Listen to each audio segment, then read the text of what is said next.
political reform and democracy, it is a very foolish American president that thinks democracy in the Middle East would favor him.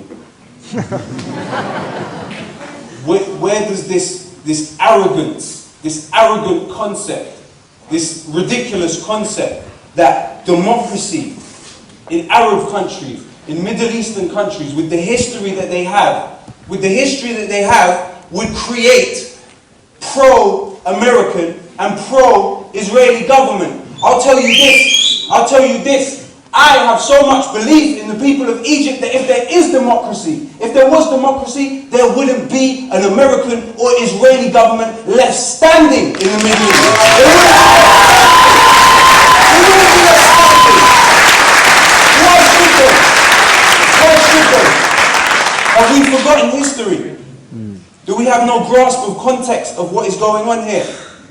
So it's important to understand that this is arrogant, this talk of political reform. If the people had not risen, if they hadn't been out in the streets for 9 days, would David Cameron be talking the way he is? No. Would Mr. Obama be talking the way he is? No, he'd be shaking hands and posing for pictures. Yeah. And if you don't believe that, then you're very foolish. Because the point is this: they know democracy would not favor them. They know it wouldn't favor them. Dictatorship favors them. Dictatorship is convenient for them. It works for them. It works for them. And Mr. Gaddafi, and if we're talking about Arab dictators, he holds the record. Longest by far. So this is the point. And but also if we're talking about Egypt, it would be very wrong of me to pretend it's just about Israel and the United States.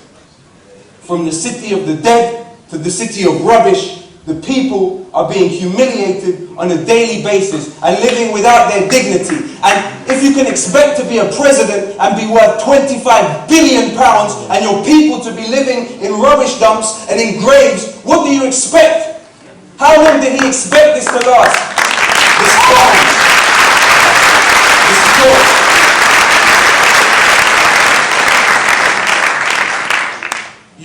It's also important to understand that Egypt is gripped economically by the United States. When they are giving them $1.3 billion in military aid, the military is basically an economy on its own. So, and this is of course his understanding of how the military works, being a military man. He knew if you keep the military sweet, then you can keep power for as long as, now obviously is when this power is running out. But so this is the chains that have to be broken. The chains that have to be broken are the enforcement that the United States has on this country as far as this aid, this military aid, is given in return for its collaboration money. It's money that's given so he can continue the legacy which Sadat left. This is why he's given the money. And I believe, as we are being shown today, that Sadat, Hosni Mubarak, they're not representative of the Egyptian people. And this is being proven and proven and proven and proven. And the United States can keep its money. It can keep its money. We don't need it.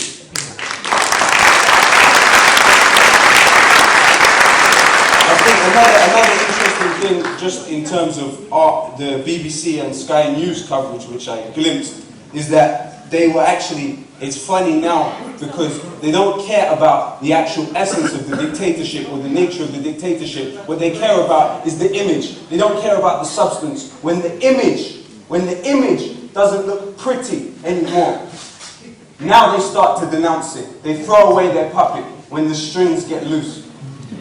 But what is interesting is about the BBC and Sky News, you saw men on horseback running into crowds of people. Sky News and the BBC were horrified by that. Men on horseback running into people, protesters, demonstrators. Does that sound familiar to the people of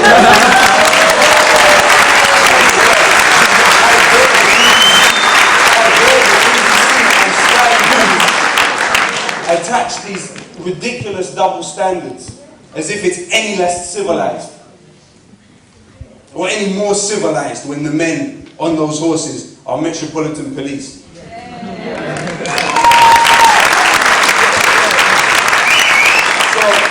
The last thing I would like to say is it's an honor to be here. It's an exciting time. It's a beautiful time.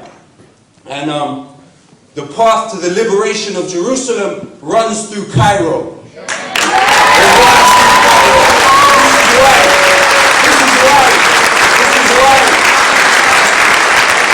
This is why they are nervous.